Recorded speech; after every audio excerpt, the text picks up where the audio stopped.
Très chers frères et sœurs dans le Seigneur, je vous dis Shalom. Nous voici encore cette matinée que l'Éternel nous a accordée par sa grâce et nous venons encore apporter la parole de Dieu. Nous venons apporter la prière de nous rapprocher dans l'intimité de Dieu. Que le Saint-Esprit nous aide. Prions. Père céleste, au nom de Jésus-Christ, je te loue, je te glorifie. Merci Seigneur Jésus-Christ, gloire et louange à toi Saint-Esprit, les communicateurs indispensables de la grâce. Ils seront tous enseignés de Dieu. Grande sera leur prospérité. Père, par ta parole nous sommes justifiés. Par ta parole qui est ton nom, nous sommes pardonnés. Au nom de Jésus-Christ. Père, en ton nom nous sommes pardonnés. Sanctifie nos esprits, nos âmes ainsi que nos corps.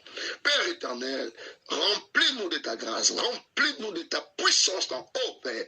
Car nous voulons marcher à ta crainte. Nous-mêmes, nous n'y arriverons pas. Par l'aide de ton Esprit Saint, par le Saint-Esprit, nous y arriverons. Que cette parole de ce matin bénisse la vie de chacun de nous. Au nom de Jésus-Christ. Amen. Oui, bien-aimés, je viens encore par la grâce de Dieu nous parler d'un thème que nous l'avons, que je l'ai intitulé « Fixe ton regard vers l'Éternel ». Bien-aimé, tu dois fixer ton regard vers l'Éternel. C'est vrai que nous sommes dans la terre des humains où parfois nous sommes dans des moments où on se pose des questions. Qu'est-ce qui ne marche pas? Telle chose ne va pas. Dans ta relation peut-être, dans ta famille, dans ton entreprise, dans ce que tu entreprends, il y a des choses parfois qui ne marchent pas de la manière dont tu voulais que ça marche. Mais je suis venu te dire, fixe toujours ton regard vers l'Éternel. Mais dans cette terre que nous sommes, l'ennemi qui est le diable ne nous laissera pas comme ça. Il fera de son mieux pour nous empêcher à ne pas croître dans notre foi avec le Seigneur. L'ennemi va se servir il va chercher tous les moyens afin de pouvoir arrêter et bloquer notre foi avec Dieu. Peu importe cela, toi, fixe toujours ton regard vers l'Éternel. Mais David dira que mon secours ne vient pas de l'homme, mais mon secours vient de l'Éternel qui a fait le ciel et la terre. Pourquoi je suis en train d'insister sur le fait de fixer toujours son regard vers l'Éternel? Parce que lorsque nous lisons dans 1 Samuel, chapitre 17, le verset 32 au verset 37, je lis la parole du Seigneur. La Bible dit, David dit à Saoul que personne ne se décourage à cause de ces Philistins. Ton serviteur ira se battre avec lui. Saoul dit à David, tu ne peux pas aller te battre avec ces Philistins car tu es un enfant. Et il est un homme de guerre dès sa jeunesse. David dit à Saoul, ton serviteur faisait paître les brebis de son père. Et quand un lion ou un ours venait en enlever une des troupeaux, je courais après lui, je frappais et j'arrachais la brebis de sa gueule.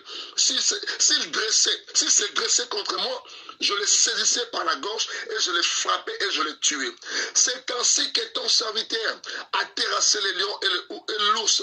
Et il en sera des Philistins, des circoncis, comme de l'un d'eux. Car il a insulté l'armée du Dieu vivant. David dit encore, l'Éternel qui m'a délivré de la griffe du lion et de la patte de l'ours me délivrera aussi de la main de ces Philistins. Et Saül dit à David, va et que l'Éternel soit avec toi. Bien-aimé dans le Seigneur, je suis venu te dire, celui qui a la grâce de Dieu, celui qui a le don de Dieu en lui, il y aura toujours quelque chose, il y aura toujours soit des humains qui chercheront à te faire croire que tu es nul, que tu ne peux rien dans ta vie. Il y aura toujours des obstacles, même lorsque tu sers Dieu comme ça, on te dira que toi qui sers Dieu, tu n'as rien. Toi qui sers Dieu, qu'est-ce que tu as de spécial? Mais laisse-moi te dire, toutefois que ton regard sera fixé vers l'Éternel, l'Éternel s'élèvera toujours dans ta vie. Parce qu'il est fidèle à ses promesses, parce qu'il est fidèle à sa parole. Je viens parler à un cœur, je viens rappeler à un cœur que Dieu est toujours là. C'est à nous de fixer notre regard vers lui. Voilà pourquoi Saoul est en train de minimiser David.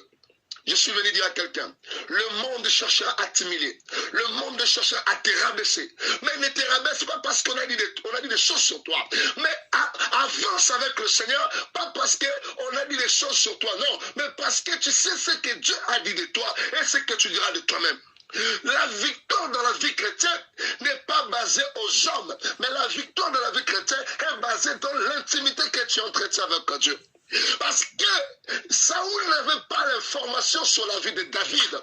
Saoul n'était pas informé sur ce qu'a vécu David. Je suis venu dire à un serviteur de Dieu, je suis venu dire à une servante de Dieu, les gens peuvent te critiquer, les gens peuvent te minimiser, mais tu as un parcours tracé avec le Seigneur. Tu as un parcours, tu as une expérience avec Dieu, ou que tu ne sauras jamais expliquer aux gens. C'est comme ça que David dira à Saoul, Saoul, j'ai gardé les troupeaux de mon père. Lorsqu'il venait des animaux pour m'arracher mes troupeaux, lorsqu'un ours ou un lion venait, j'ai couru derrière eux, j'ai retiré la brebis dans la gueule de ces animaux. Enfin, que cela s'accomplisse. C'est que dit la parole de Dieu. Je ne te délaisserai point et je ne t'abandonnerai pas. David a été un moment oublié. David a été un moment abandonné dans la forêt. Mais l'Éternel était toujours là. L'Éternel regardait David et David avait un œil fixé sur l'Éternel. Pourquoi je le dis? Parce que vivre dans la forêt n'est pas un problème. Mais oublier son identité, c'est ça qui est un problème. David savait qu'il avait toujours un Dieu avec lui. Voilà pourquoi, lorsque Saoul dit des propos tels que tu ne pourras jamais vaincre ces Philistins, David a rigolé. David a dit, Saoul, tu ne sais pas. J'ai une histoire avec Dieu. Saoul, tu ne sais pas que j'ai passé dans la formation de Dieu. Celui qui est appelé de Dieu doit accepter la formation de Dieu. Celui qui sert Dieu, celui qui a cru en Jésus-Christ doit accepter le chemin que Dieu t'amène. Parce que dans l'élévation, il y a ses épreuves. Si David avait fui le combat des ours, si David avait fui le combat du lion, comment David allait faire tomber Goliath? Très souvent, on cherche à fuir le combat, mais on oublie que ce combat arrive pour nous préparer à l'élévation qui vient demain. Et ce qui m'a étonné est que David, il avait 3 frères, il avait 3 grands frères. Il avait Shama, il avait Abnadab, il avait Eliab. Ils étaient des robistes, ils étaient des guerriers, mais aucun d'entre eux a fait face à ces Philistins. Je suis venu dire à quelqu'un, Dieu ne travaille pas avec des titres, Dieu ne travaille pas avec des noms, mais il travaille avec toute personne qui lui est disponible dans sa présence. Je parle à un papa, je parle à une maman, sois disponible dans la face de Dieu et l'Éternel fera tomber tes ennemis. Que tes ennemis tombent ce matin dans le précieux nom de sa majesté, le roi des rois, au nom de Jésus. Que tes ennemis tombent. Et ce que j'aime dans cette histoire est que lorsque Goliath se présente devant David, et Goliath a commencé à insulter le Dieu de David.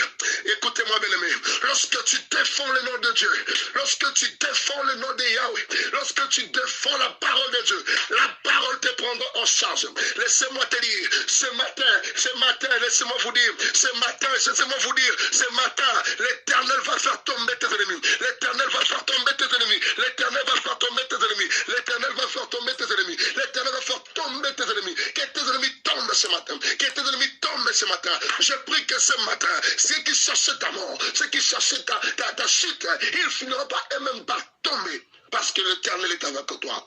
Toi, fixe seulement le regard vers ton Dieu. David n'a pas fixé son regard vers Goliath, mais il a fixé le regard vers l'Éternel.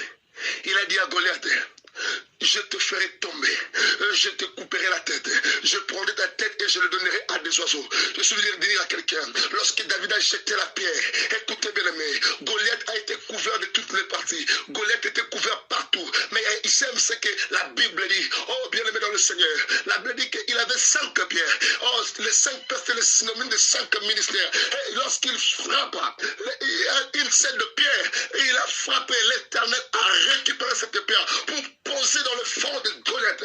Celui qui a fait tomber Goliath, c'est le Dieu de David. Parce que la pierre ne pouvait pas terrasser, parce qu'il était couvert partout. Il n'y avait que la partie du front qui était restée. Oh, l'Éternel a pris sa parole. Il est allé toucher le front de Goliath. Lorsque tu parles de la parole de Dieu, lorsque tu défends la vérité, lorsque tu défends l'évangile, l'Éternel défendra ta cause. Ce soir, ce matin plutôt, et que l'Éternel puisse défendre ta cause.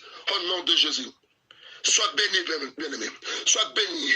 Tes ennemis tomberont. Toi, fixe seulement le regard vers l'Éternel. Même si on te dit que la crise a frappé l'Europe, même si on te dit que la crise alimentaire est partout, l'Éternel t'enverra le corbeau pour te nourrir, toi et ta famille, au nom de Jésus. Je prie que ce matin, toi qui m'attends, je prie que ce matin, que le miracle soit possible dans ta vie, que tes ennemis tombent sous tes pieds, que tes ennemis tombent comme David, il a terrassé Goliath, que les gens de ta famille tombent, que les femmes fortes de ta famille tombent, que la coutume négative de ta famille tombe. Et au nom de Jésus, que l'Éternel vous bénisse. Au nom de Jésus. Amen.